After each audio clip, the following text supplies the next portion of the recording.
In this video, I will be showing you how to make a field trip form in Canva. Let's get started.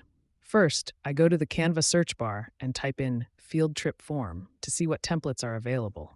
I scroll through the results to find a design that fits my needs. I see a parental consent form template that looks like a good starting point, so I click Customize this template. Once the editor opens, I decide I want to build a custom layout, so I click Add Page at the bottom to start with a blank canvas. Now I head over to the Elements tab and search for a border. I find a wavy green graphic and place it at the top of the page. I'll flip it both vertically and horizontally to align it perfectly against the edge. Then I'll add a thinner matching wave right underneath it to create some depth. Next, I add a text box and type in Parent Consent Form. I'm going to change the font to Anton to make it bold and increase the size so it stands out. I'll position this in the top right corner over the graphic. Below that, I'll add a smaller line of text that says Field Trip Permission Slip. Now I'll add another text box for student name. To create an input field, I'll search Elements for a square, change the fill to white, and give it a thin purple border. I'll also adjust the corner rounding to make it look a bit softer. I'll resize this into a long rectangle and place it right next to the name label.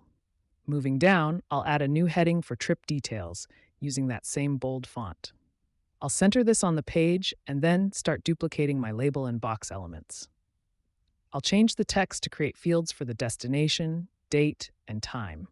I'm going to arrange these into two neat columns to keep the form organized and easy to read. I'll also add one more field at the bottom of this section for the trip cost. Now let's create the consent area. I'll add a consent header in the center. To make it clear where the form should be cut, I'll search for a dotted line and stretch it across the page. I'll also add a scissor icon and place it right on the line.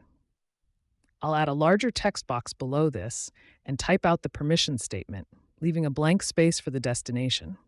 I'll make sure to include the standard language about safety precautions and emergency medical treatment.